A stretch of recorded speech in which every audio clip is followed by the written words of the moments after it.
We are the anchors of Queer News Tonight. And this evening, we discuss the queer headlines. Juneteenth commemorates the union's enforcement of the end of slavery in Texas, marking a crucial step towards national emancipation.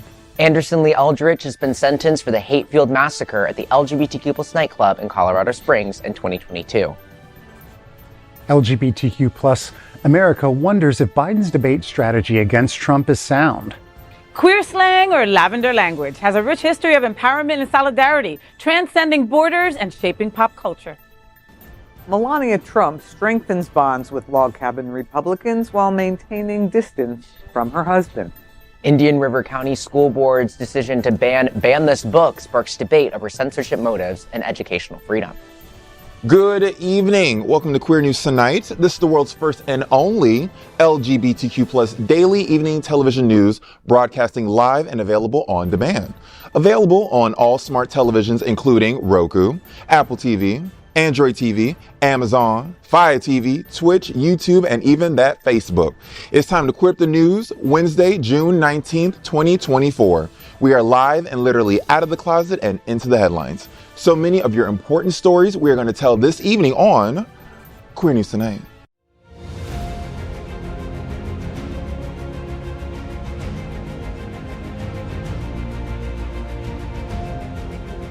This is the world's first live daily LGBTQ evening news show, literally out of the closet and into the headlines on Queer News Tonight. This is the world's first and only unedited live LGBTQ+ evening news show. Whatever happens unique in LGBTQ+ news, you will see it and hear it.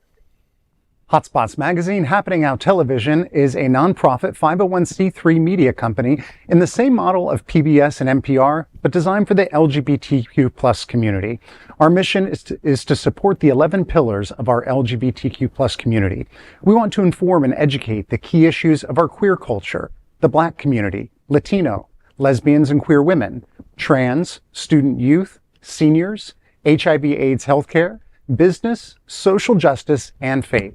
Help us support our community. We are part of one of the largest LGBTQ+ nonprofit media companies in America, Hotspots Magazine and Happening Out Television Network. In 2024, our magazine is celebrating 40 years of the LGBTQ+ experience, and our television news, talk, and entertainment shows support our mission to educate the LGBTQ+ and broader community. Let's meet tonight's anchors at this Negro Roundtable on Queer News Tonight. Let's welcome anchor FayWhat. She is a radio and television personality and is the host of the FayWhat Show, the first LGBTQ+ morning program, Mondays at 9 a.m. and then on demand on all streaming and social media platforms. She's also a hostess and MC for many South Florida events. Faye, Flockfest Beach Party Week is starting July 4th to July 7th. You are hosting the Flockfest Beach Party on July 6th. Tell me, what's happening? Yes, so join me as I host the 9th annual Flockfest Beach Party presented by The Crown and Anchor on Fort Lauderdale Beach on July 6th from 11 a.m. to 4 p.m. International DJ Deanne will be spinning live and she's freaking awesome. We'll be on Fort Lauderdale Beach, 1100 Seabreeze Boulevard in Fort Lauderdale for a spectacular day of fun. Flockfest is all about coming together and enjoying everything under the sun and everything that South Florida has to offer. And you make a difference in our community all at the same time. So go get your VIP ticket. Your VIP ticket includes entry to the event, refreshing beverages, a food voucher, and access to the Flockfest Flamingo floats. It's only a couple hundred blown up already for you, all right? And you also receive a free gift bag with exclusive Flockfest swag in it. So there's going to be a collection of food trucks to choose from also, all right? So want to make a bigger splash? Add on a cabana for 10 people that includes all of the above. Plus the cabana, yours to decorate, all right? And you might even walk away with the Flockfest Award for Best Cabana. So go get your tickets right now at flockfest.org and see you July 6th. I take it it's in Fort Lauderdale. Yeah. Just want to hammer that point home. Let's welcome Mark Pettitt. Mark is a pioneering traveler and coordinated the very first gay pride parade ever on the continent of Antarctica. He is also a former Mr. Sawmill Leather, sir. He and his husband Luke run linksbyluke.com. I'm a big fan. The chainmail harness and pride accessory shop. Mark, the new Equality Park After Dark Market will be held next month on July 18th at the newly renovated plaza at Equality Park. Tell me, what's happening? Well, this is a monthly affair. There is actually one tomorrow, but the one that we're going to be at is on the 18th. They set it up right in Equality Park. Some of the best vendors around and artisans selling their crafts and wares. So if you want to let your freak flag fly a little bit, come on. We probably have your version of it at Equality Park. Mm-hmm. And you better let that freak fly your flag. He does. Now, let's welcome anchor Maxx Fenning. At 17, he formed the nonprofit Prism to promote LGBTQ+ inclusive education and make sexual health resources accessible to youth in South Florida. He just graduated from the University of Florida. He was selected as Out South Florida Person of the Year. Hi, Max. Hello, happy to be here as always. Happy to be here during Pride Month. Unfortunately, I didn't give them my event info in time for this broadcast, but don't worry, because if you think I'm not booked and busy, you are mistaken. I will be sharing that later in this broadcast. Thank you. You better work. It's also Juneteenth. I don't know if you... That's how you know it's live.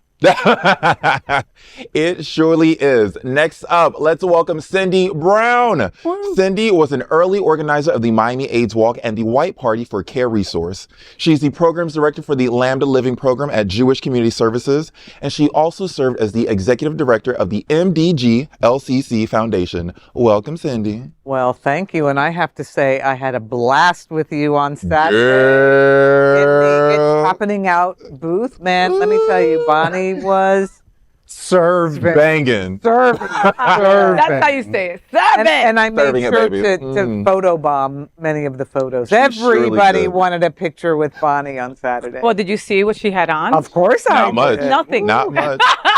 And still ate it, honey. And Oh, yeah. amazing. And of course, this is tonight's lead anchor, Bonnie Builder. She's the premier South Florida bodybuilding drag queen and the current reigning Mixed Marys. A recent graduate of FIU, Bonnie Builder is a trainer and comes to life with a microphone and a spotlight. Bonnie, you're going to be attending the Ultra Ball by Hypertension on June 28th. Tell us what's happening. So, on June 28th, it's the Hypertension Ball.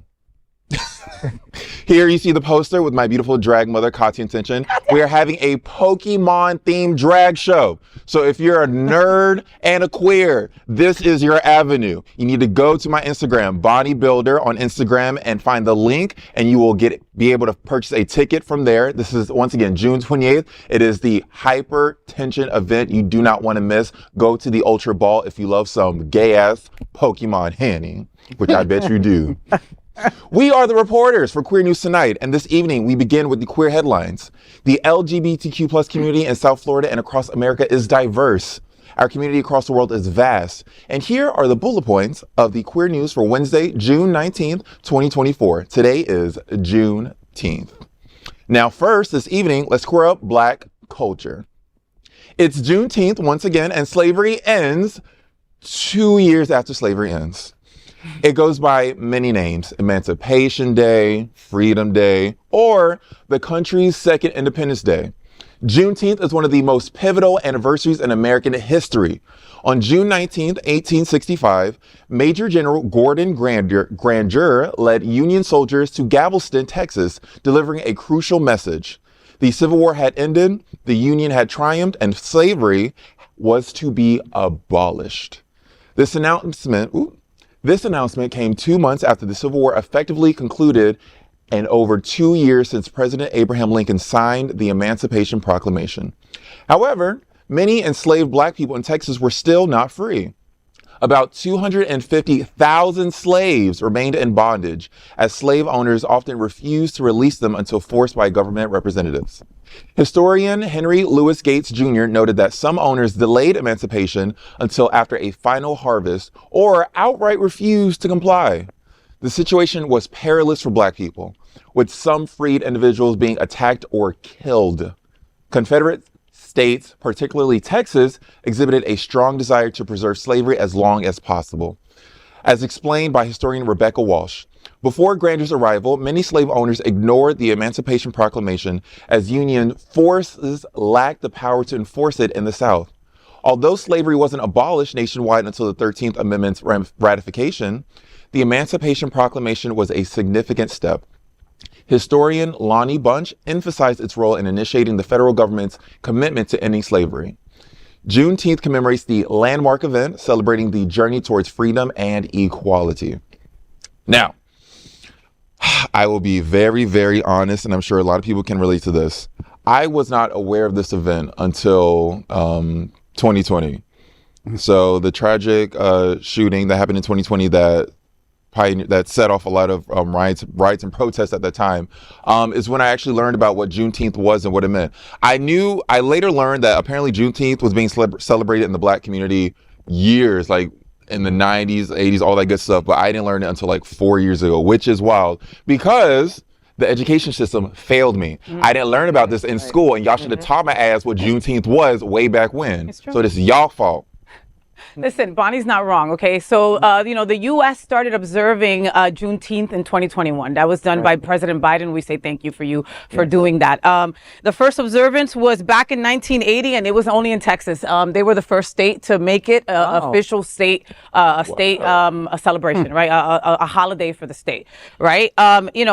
This is a day for people to learn from mistakes, I think that this is a day like Republicans and right-wing people, right? And you freaking colonizers, state of mind people, you know who you are. This is a day to learn from our mistakes and understand that until we're all free, we're not free. That's and, right. That even with the Emancipation Proclamation and the 13th Amendment, Black people are still not free in this country. And I think that those of us who can speak up should speak up. And you're absolutely right, Bonnie. It's horrible that we weren't taught about Juneteenth in school. And here in the state of Florida, let's see if that's going to ever happen. Right. The fact that I had to learn about it from a tragedy is really, really sad. Right. Because our schools will teach us that slavery ended with the Emancipation Proclamation. And that's it. Ended with the Civil Rights. And that's it. Yeah, that's it. And then everybody was free, and we were a happy country. And Martin Luther King gave his speech, and then we were all right. If you think about history in school, I mean, at least public school in Jersey, right? The only thing they taught us about Black history was Martin Luther King. Like that was it, right? Martin Luther King, that's it. We celebrate him. That's it.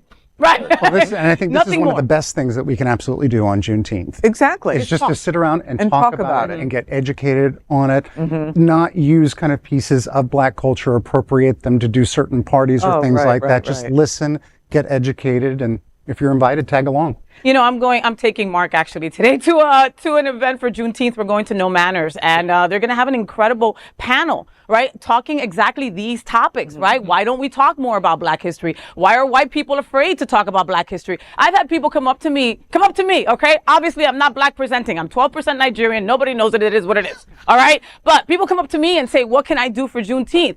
Go ask somebody who's Black what you can do for them for Juneteenth. That's what you should be asking. And there's a list of events that you can go and partake at today. Yeah. And also, I will say, one of the best ways you can honor Juneteenth, and not just today, but everybody, is to support Black-owned businesses.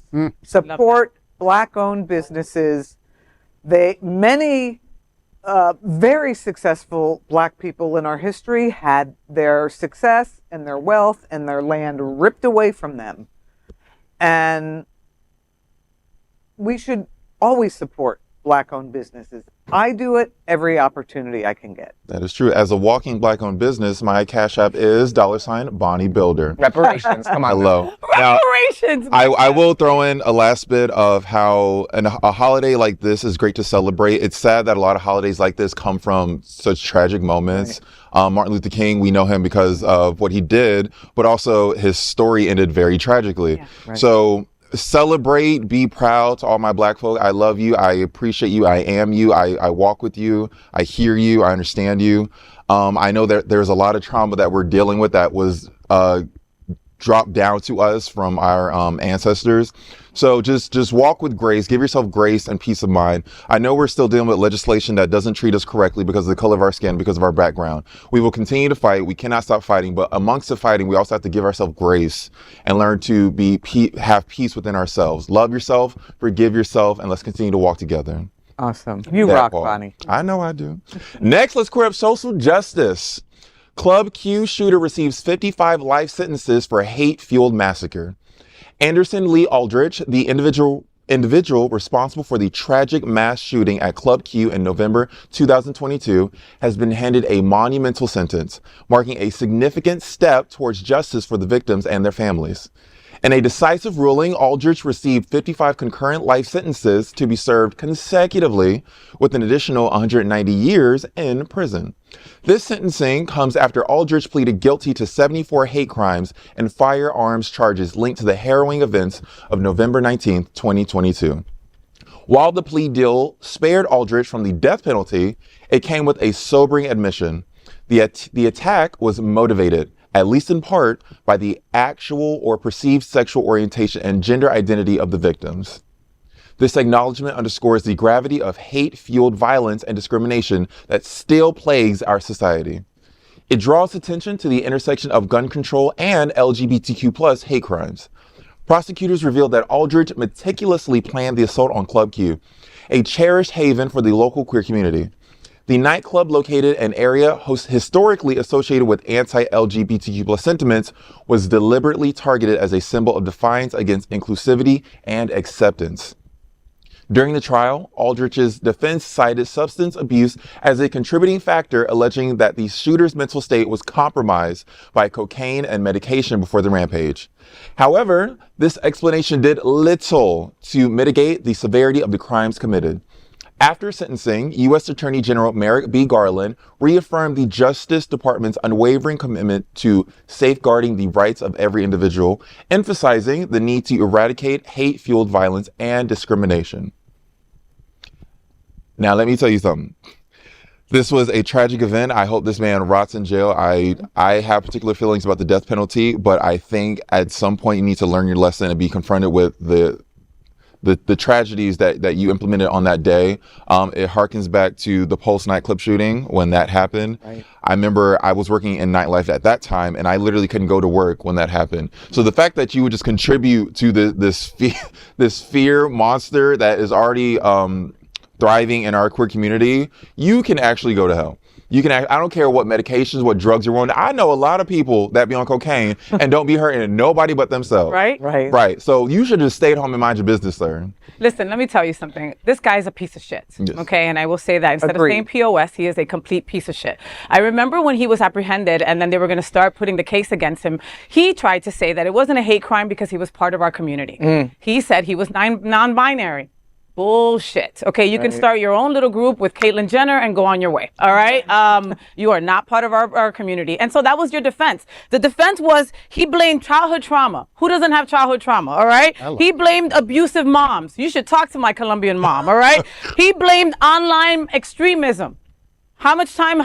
Thank you, Bonnie. Hello. Drugs and access to guns. That right there is Florida in a nutshell. Welcome to my weekend. Right. Except he was in Colorado. Colorado, right? Colorado Springs, and that was their defense. Okay, and your defense failed, and it's ridiculous. And like Bonnie said, I prefer you not to get a shot and go to sleep and never wake up. I want you to just live in jail for fucking ever and general population and have people treat you like the scum that you are. Right. Okay, that's what I hope happens. Yeah. Put him in general pop and, watch him get popped. Again and again. I mean, I agree. He's a... And I think that this is so interesting that it does come this close to the Pulse anniversary, which was literally last week, just last week. Yeah. Right. And I think we really need to focus on how we can remember all of those people and really keep them alive. I think you guys all know I have the names of every single victim of Pulse going up and down my legs. Wow. And it's the only thing that I can do to keep from being just so angry at what's going on is to focus on being a remembrance for them. So let's just keep them alive every single year we can. Yeah. And also honor them with action. There was after the tragic shooting at Stoneman Douglas, right? Our state passed insanely comprehensive gun reform legislation in the Marjorie Stoneman Douglas Act, and they are trying to undo that progress and undo that work. Just earlier this year, they tried to pass a bill that would have lowered the legal age to purchase a firearm from 21 back to 18. Look, I spoke in that committee, got dragged out in the middle of my speech, right? And guess what? That bill failed alongside almost all of the anti-LGBT bills that were introduced this year as well. And so it's important that we remain vigilant, that we do not allow the pendulum to swing back in favor of a world where you can get a gun at a Walmart and kill countless people and lead to the loss of so many innocent lives. So honor them with action. That is true. Right. Now, my throat is dry. So, Mark, how about you take the next story? Well, next, let's queer up politics. LGBTQ plus community fears that Biden could crash and burn in the debate with Trump. In anticipation of the forthcoming showdown between President Joe Biden and his formidable opponent, former President Donald Trump, political veteran and LGBTQ plus rights advocate Peter Rosenstein offers a strategic roadmap for Biden's debate performance. Rosenstein underscores the urgency of the moment, emphasizing that the upcoming debate on June 27th is not just a clash of personalities, but a critical juncture for this nation's future. It's the earliest presidential debate in American history. Rosenstein acknowledges the familiar repertoire of insults expected from Trump, but challenges Biden to deliver lines that will captivate the audience with humor while driving home poignant messages. Central to Rosenstein's analysis is the alarming trajectory of Trump's legacy, particularly his administration's efforts to expand presidential powers, as revealed by former budget director Russ Vogt's recent maneuvers. Rosenstein pulls no punches in his characterization of Trump, labeling him with a litany of damning descriptors. However, Rosenstein acknowledges that Biden must tread carefully. He suggests Biden confront Trump head-on, questioning the veracity of his claims. Rosenstein implores Biden to pivot to substantive issues, ranging from the economy and immigration and foreign policy. He urges Biden to speak directly to key demographics, outlining the stakes of the election for African Americans, Latinos, women, the LGBTQ plus community, and young people. Rosenstein's article for the Washington Blade, an LGBTQ plus newspaper, serves as a rallying cry, urging Americans to confront the looming threat posed by Trump and his supporters. He advises Americans to recognize misinformation and recognize the gravity of the choice before them. LGBTQ plus America has never seen a presidential debate like we're going to watch. A 78-year-old will debate an even older 81-year-old, and literally LGBTQ plus rights and perhaps our model of democracy hangs in the balance. I love his recommendations for Biden, and I'm also really excited about this new mute feature in the debate, which I think we have all been like praying for and wishing for, and some of us even just did manually during the actual debates, and that is supposedly going to happen. My fear, though, is Trump is not going to play by the rules. Never. No. He's going to shout to the point where it can be heard on the other microphone. He's going to threaten to storm off. It's like having an argument with a 3-year-old that just goes down on the floor and starts pounding. So I think that these recommendations are great, but they're also kind of presuming a fair fight going in, which I think may be a little bit naive. Let's give Biden a little more credit. Exactly, let's give Biden and his team a little bit more credit. This is not their first go around with Trump. We all know that Trump is a freaking bully. He does not play fair, and the mute button will be a great addition. I think it also stands with the moderator. It's so important to be a good moderator. Right. Everybody thinks they can host. It's not easy. No, they can't. To wrangle cats together sometimes, all right? It's not an easy thing. But there's this, okay? Biden's people, the speech writers, right? He's got to get some new ones. Hire the girl from Hacks. I don't know, right? But get some new zingers. You need zingers to get him, Biden. Those zingers that the whole crowd will go, except that's no what crowd. Biden needs, There will be no audience. No audience, but that would do that, to the people at home. That is what he's going to have to get them where it hurts. And there are going to have to be zingers because that man doesn't play fair. He doesn't. I watched the 2020 debate on a first date across the living room on a 27-inch computer monitor that this boy tried to pass off as a TV. First of all, I'm not single. Excuse me. The guy finally said yes. Okay. He stopped denying him. Got it. But honestly, I think that with the homeless man across the street playing the trumpet really poorly and loudly, that's the optimal way to watch one of these persons.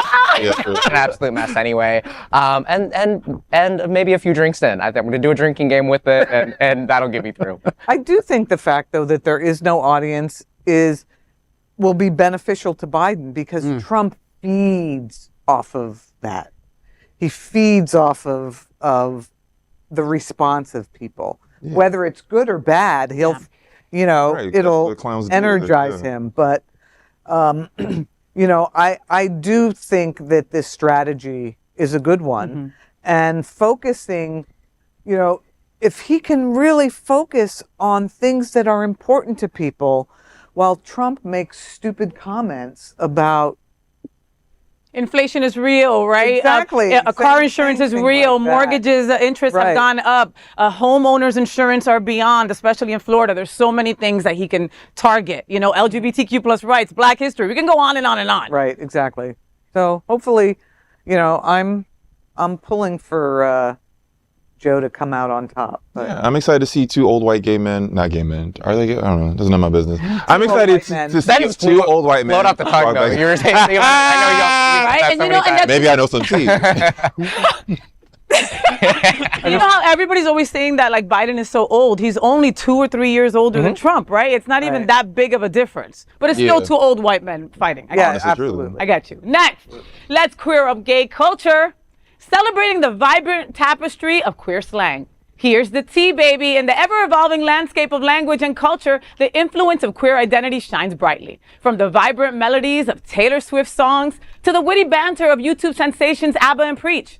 Queer slang has firmly entrenched itself in today's society, transcending boundaries of race, orientation, and geography. It deserves a closer look. Dating back centuries, queer slang, affectionately known as lavender language, has woven its way through history, providing a means of communication for marginalized communities.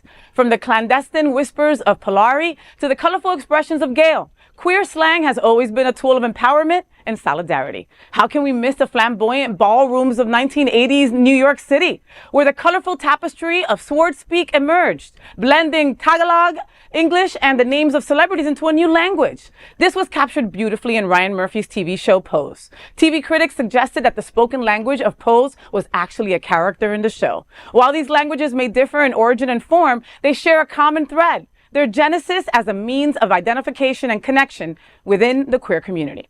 As the world celebrates Pride Month, it's a poignant reminder of the enduring impact queer culture has had on shaping not only language, but also pop culture at large.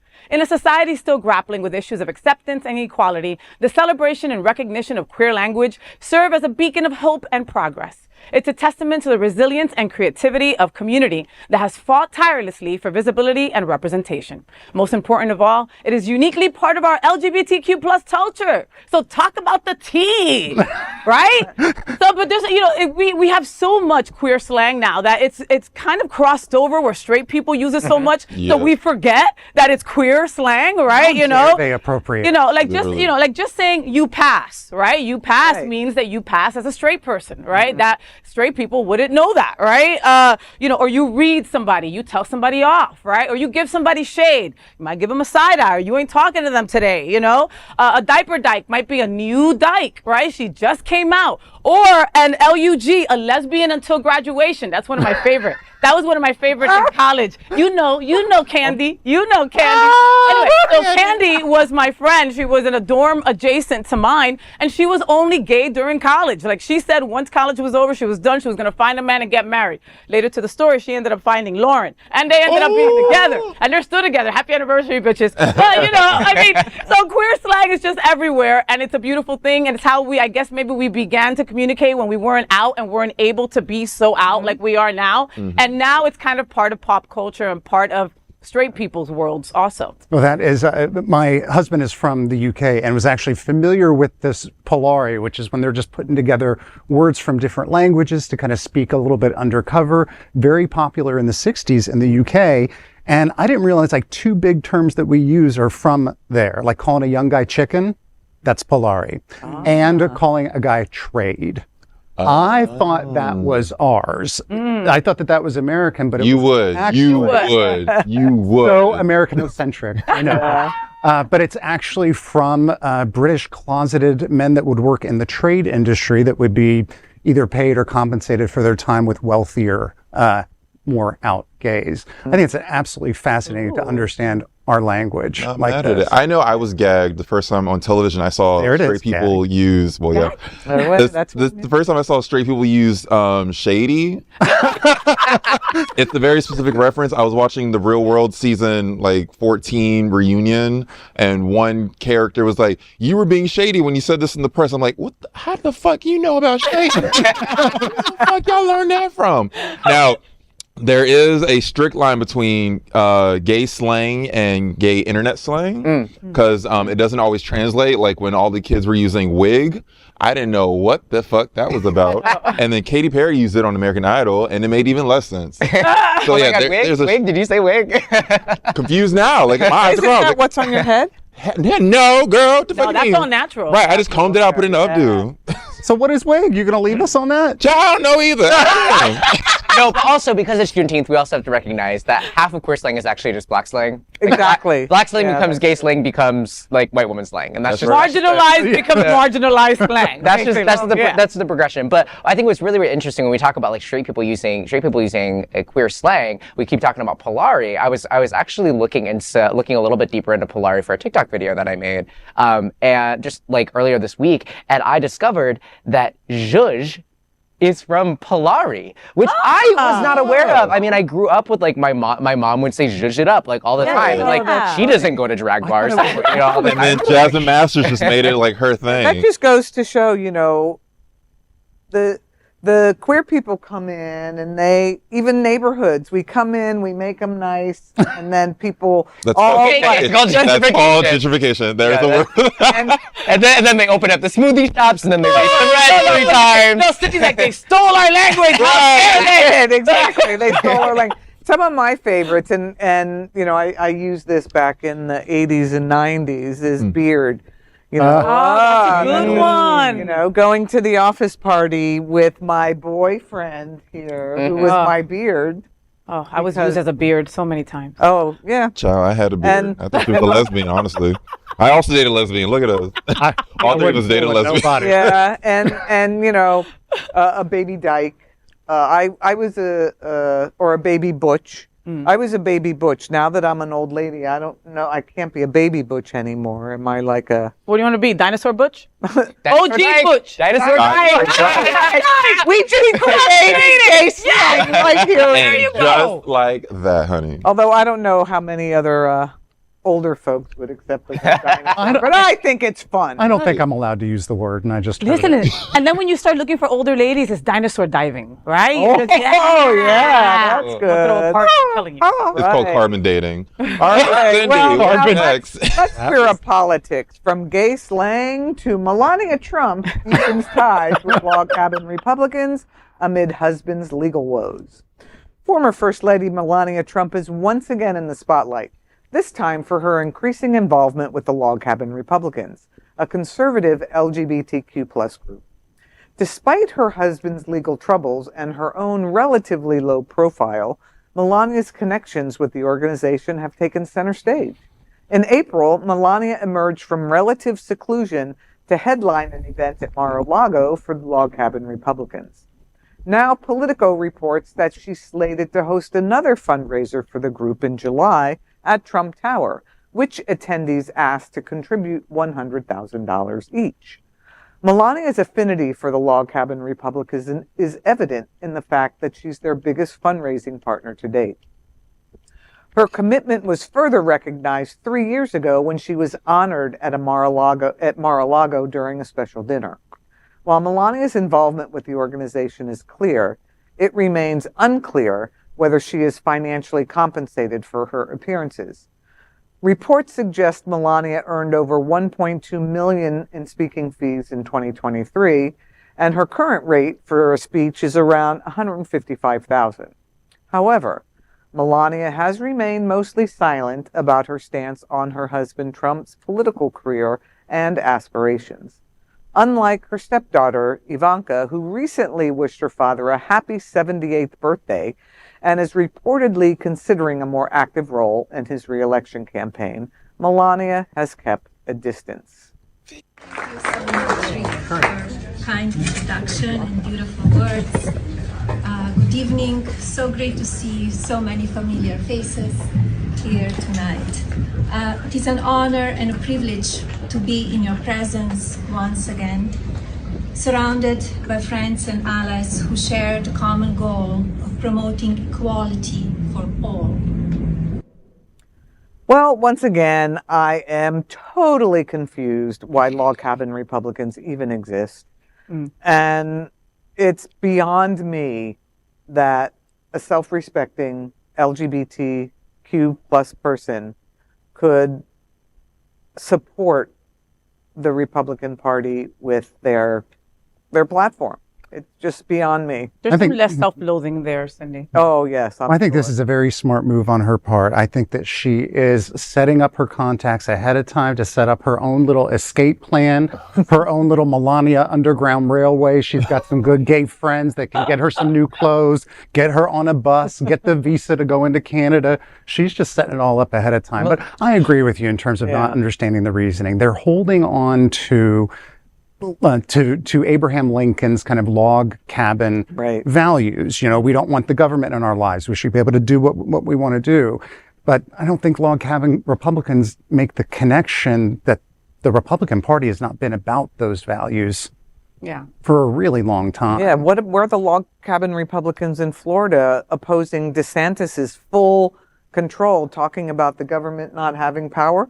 They're saying what you can read and not read. It's ridiculous. Also, some of y'all might not have heard the other tea on Lincoln, but it will blow your mind. I just want to harken us back. Okay, the teas. All right. Just edging us. I also just want to harken us back to my favorite tweet to have ever graced the internet, or one of my favorite tweets to have ever graced the internet. I never thought leopards would eat my face. Stops woman who voted for the leopards eating people's faces party. That's exactly. So funny. Yeah. I forgot what she sounded like until the video, right? Because it's been so damn long, right? Hello. But think about it. Okay, but think about it. I would, but think about it. She's onto something. I would rather hang out with the log cabin Republicans than her husband, right? Blink if twice, you had to choose, Blink right? Twice, girl. Blink twice. She's not as dim as she looks, and she looks really dim. So we got to give her a little bit of credit. I wish I got paid $1 million just to talk my shit. Right. Shit, I'd be doing it for free. So maybe she's the smart one, and I'm the dumb bitch. All right, well, next let's queer of South Florida and Florida. Florida school board sparked controversy by banning books about banning books. In a move that has captured global attention, the Indian River County School Board on Florida's East Coast has ignited controversy by voting 3-2 to ban a seemingly ironic title, Ban This Book. The decision, labeled by some as a perfect example of Florida's educational peculiarities, has raised eyebrows and sparked debate. The book in question, Ban This Book, penned by author Amy Ann Ollinger, tells the story of a spirited 9-year-old girl who rebels against book censorship in her school by creating a secret library in her locker. Part comedy, part social commentary, the book has been praised for its celebration of the power of literature and children's ability to affect change. However, for some members of the Indian River County School Board, the book was unsuitable, with one member calling it, quote, liberal Marxist propaganda, end quote. Can't make this stuff up. This remark has prompted calls for a closer examination of the motives behind the ban. Critics have pointed out that much of the censorship appears to stem from the objections of a single individual, a parent associated with the group Moms for Liberty, shocker, who has also campaigned against works by renowned authors such as Toni Morrison and Kurt Vonnegut. The fact that even Anne Frank's diary was not spared from objections has raised concerns about the extent of the censorship agenda. Against such a grim backdrop, Scott Maxwell, writing for the Sun-Sentinel, has pleaded with Floridians to, quote, stop electing idiots. Specifically, stop electing into school boards, end quote. Florida continues to be a difficult place to explain to the rest of the worldwide LGBTQ plus community. Under Ron DeSantis' leadership, banning Ban This Book continues to demonstrate we are the land of Florida.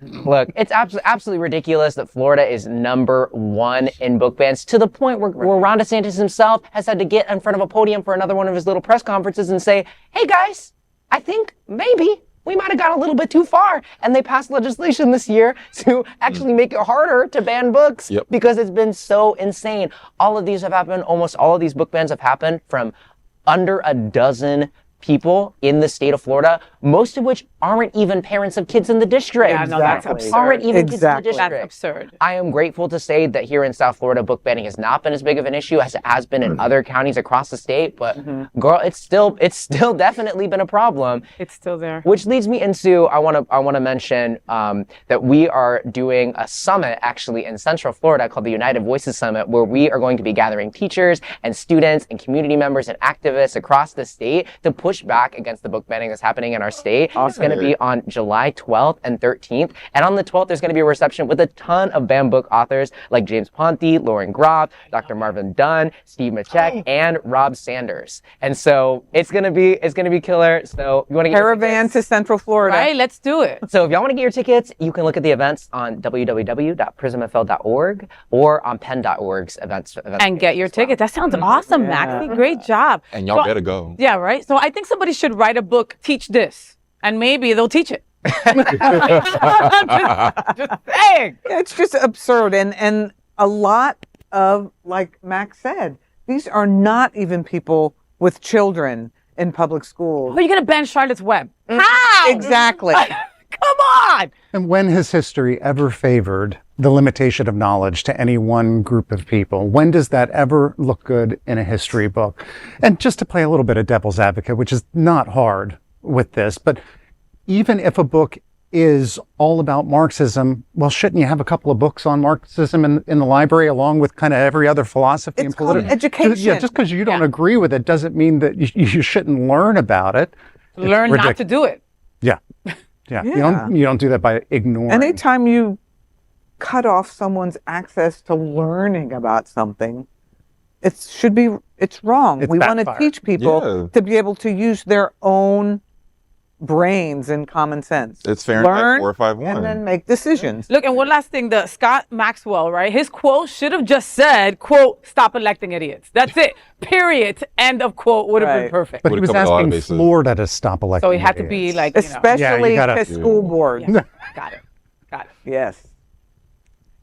As a nonprofit LGBTQ plus media organization, we would like to thank our viewers for supporting our mission to tell the stories of the queer community.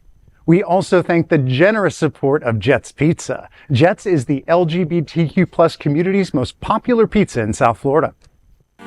Take a look around these streets. Do you really think we woke up one day and said, yeah, the world needs more pizza? Nah, just a better one. Better, like the world's best pizza, Jet's Detroit-style pizza. Hand-pressed and baked to the thickest, crispiest crunch. You're welcome.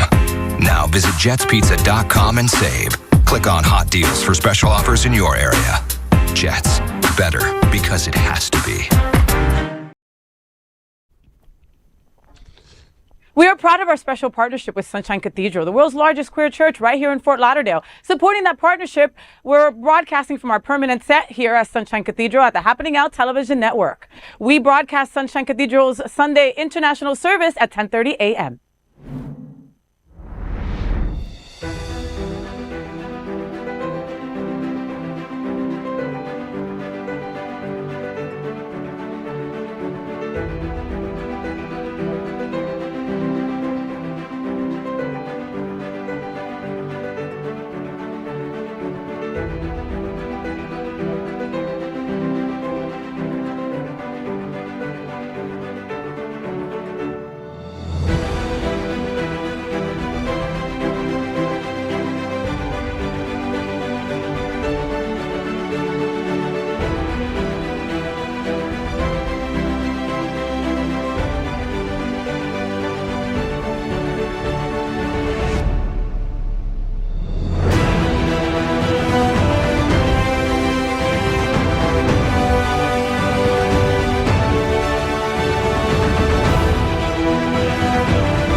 We finish tonight's queer news headlines with the segment we call LGBTQ plus 1 Minute News.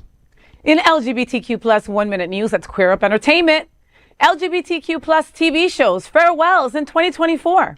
In 2024, the landscape of LGBTQ plus representation on television is seeing both highs and lows. While the industry witnesses the premiere or return of several inclusive shows, it is also saying goodbye to some beloved series. Unfortunately, queer shows like Young Royals, Star Trek Discovery, The Umbrella Academy, Outlander, Good Omens, You, Elite, What We Do in the Shadows, Arcane, Grown-ish, Sort of, and Good Trouble are airing their final seasons and saying goodbye. I haven't seen any of those. So maybe it is, if FayWhat doesn't see them, then the series get canceled and go away. I'm just saying. I love hacks. Star Trek, you better come back. You better come back. Breaking news. I didn't know you was getting canceled. What a way to find out. Okay, I gotta find something else. I'm still at it with Faye. I haven't seen a single one of these. So. Well, you could probably still watch it in syndication. I already watched the previous ones. I want the new one. Anyway, I gotta find something else to do. LGBTQ plus 1 Minute News. Let's queer up drag culture. Rep. Garcia defends drag shows amidst congressional debate. Representative Robert Garcia defended drag shows during a House debate on the National Defense Authorization Act. Garcia highlighted the military's history of supporting drag, noting the Army's use of female impersonators since the 1800s. He remarked, quote, "The army that defeated Hitler included drag queens." He didn't say it like that. The House, narrowly controlled by Republicans, approved the bill with restrictive amendments, but the measures are unlikely to pass the Democrat-controlled Senate. Speaker, on behalf of the LGBTQ families, gay people who serve in our country, and frankly, anyone who just likes to have fun, I rise in strong opposition to this amendment. Now, we know there are a lot of threats to the health and well-being of our service members. Poisoned water on military bases, toxic mold in military housing, PTSD, and suicide. So I'm stunned to see that a top Republican idea to protect our troops is actually to ban drag shows. Now, Mr. Speaker, my Republican colleagues want us to believe that gays are trying to murder us. They want to believe that drag is harmful or immoral or wrong. This is completely ridiculous. Now, I hate to break it to my Republican colleagues, but LGBTQ people have fought and died for this country since the American Revolution, even if they were forced to hide their true selves. We can document and celebrate drag shows on military bases, and they've been celebrated since the 1800s and through both world wars. The USO and Red Cross hosted drag shows during World War II. The army that defeated Hitler and saved the world included drag queens. And I stand with him. Book me to perform at any military base. I will show up as long as there is controlled air conditioning. This man is correct. Drag ain't hurting nobody except ourselves because we can't breathe and our ankles hurt. Y'all need to relax on the drag queens for real. Listen, drag queens have been around since the 1800s. Nothing that has happened on this earth didn't have a drag queen associated to it in one way, shape, or form. Look up your history. Trust. And Robert Garcia, you can get it, cutie. I didn't know you were that cute. What's that? Yeah. I mean, I'm not for me, saying like Bonnie or Max or Mark, but. Although definitely not for me. I think he's going to hear from Jennifer Coolidge's attorneys with that picture. That was the best one you could find of her. Really? She's our girl. Come on. That part. And honestly, that's why we need to elect more gays to office. But they'll gag you like that, and that's. I need more of that. I need more of that on. I need more of that. And the reality is, the gays weren't trying to kill Jennifer Coolidge in that show. She just thought they were. Why did you mess up the ending for people? Why did you mess up the ending for people, Cindy? People get killed for that, you know? Damn, son. Not a spoiler alert in sight. Right. Cindy's like, that show ended a year ago. If you didn't watch it by now, too bad. Right? Yeah, Facebook already did all those. So, LGBTQ plus 1 Minute News, let's queer up gay culture. 2 gay Pulse survivors have now launched conversion therapy group. Unlike Fox News, you just can't make this stuff up. 2 Pulse Massacre survivors, Luis Ruiz and Angel Colon, now identify as ex-gays and have started a conversion therapy organization, Fearless Identity. They aim to help LGBTQ plus individuals and the parents of queer children in, quote, seeking the option to change, end quote. The two founders shared their journeys in a recent blog post for Liberty Counsel and are apparently receiving praise for, quote, leaving the homosexual lifestyle, end quote. Every major health organization in the world has said conversion therapy fails and is dangerous. It amazes me, especially two people who went through, that are survivors of the Pulse massacre, that they can't make the connection between conversion therapy and acts like this. Yeah. And, there have been a number of ex-gays who, lo and behold, how many years later, you're either a homosexual or you're not. But you're either straight or you're not. We've seen this story a million times. Of course we have, yeah. But when gay people first kind of come out, something happens that's traumatic and you go right backwards. I think probably a lot of the people watching this news have been in a situation like that, where you kind of put your foot out the door a little bit, something happened and it slammed and you didn't come back out for another few years. We're just seeing a very, very big version of that with these guys. Look, there's nothing funny about this, right? To survive something like that, you must go through so much trauma, right? And unfortunately, this screams to me that these two gentlemen have not worked through their trauma. That's what they need to go and talk to somebody, or maybe they're just trying to infiltrate and they're going undercover. You know what I mean? Like that is what I'm really hoping for, because it's just like Cindy said, you are or you're not, and they know in their heart of hearts. They're going to be harming so many people. This is clearly a trauma response, and I want to, at this point in time, right now, today, I want to give them a smidgen of grace, because this could be a response to their trauma. I think we should not give them any room to budge. We should give a little bit of pushback, but we're not going to dive in with the names and being overly critical to where we're bashing them. We need to provide love. They need to understand that the queer community is the safe space. They obviously found safety and spirituality in the Lord, and that's not a bad thing. That can be a good thing, but spirituality also thrives in the queer community, and maybe they don't realize that. So this is clearly a response to their trauma, and we need to be ready to receive them back to us with open arms when they're ready. We're here. We are here. And look, we know that conversion therapy doesn't work, and people that do conversion therapy know that conversion therapy doesn't work. That's why when there was a bill earlier this year to try to require insurance coverage for trans conversion therapy, they were like, "Oh, it's not conversion therapy. It's just therapy to make you not trans if you don't want to be trans." Girl, what do you think? What? Which luckily, once again, did not pass. But it's ridiculous, right? We know that this does not work. We know that it's harmful to anybody who is struggling with their sexual orientation or coming to terms with their own sexual orientation or gender identity. Know that you are beautiful and gorgeous and glorious and powerful just the way you are, that you do not need therapy to change you, to make you fit into somebody else's mold. Baby, it's your life. Yeah, right? You need therapy for other reasons, but not for that. What's going on, Max? All right. Next, LGBTQ plus 1 minute news. Let's queer up the worldview. Thailand Senate passes landmark same-sex marriage bill with overwhelming support. Thailand is set to become Southeast Asia's first nation to legalize same-sex marriage after its Senate approved a marriage equality bill on Tuesday. The bill passed overwhelmingly with 130 senators in favor and only 4 opposed. Supporters hailed it as a, quote, monumental step forward for LGBTQ plus rights, end quote. The bill now awaits the King's endorsement, considered only a formality. It will become effective in 120 days after being published in the Royal Gazette. Ooh, it is so nice to see worldwide queer wins. Yeah. Time and time again, we have seen the marriage equality and all of the things that we hold dear here in the United States spread across the world. I'm so excited to see this, and I'm ready for the rest of Southeast Asia to get along with it too. Put a little pink flag in every one of those. Exactly. Countries. They're adding up over time. Yeah, it gives us hope though, right? I mean, with so much crap going on in Italy and UK and against our community, it's wonderful to see a breath of fresh air and go, I mean, I didn't expect Thailand. I didn't, right? Yeah. So this is a huge, and this is so empowering to those people there, to the LGBTQ plus people there in Thailand. So congratulations. And I hope it hits Thailand's checkbook as well, because we do tend to respond and want to go to places where we know that we're going to be accepted, where we're going to be celebrated, and that just put Thailand on my list. I've been to Bangkok. I loved it. So go. I'm not you heard the lady. touching it. Leave it. You know what, you guys? She's so cute. LGBTQ plus 1 minute news. Let's queer up courts.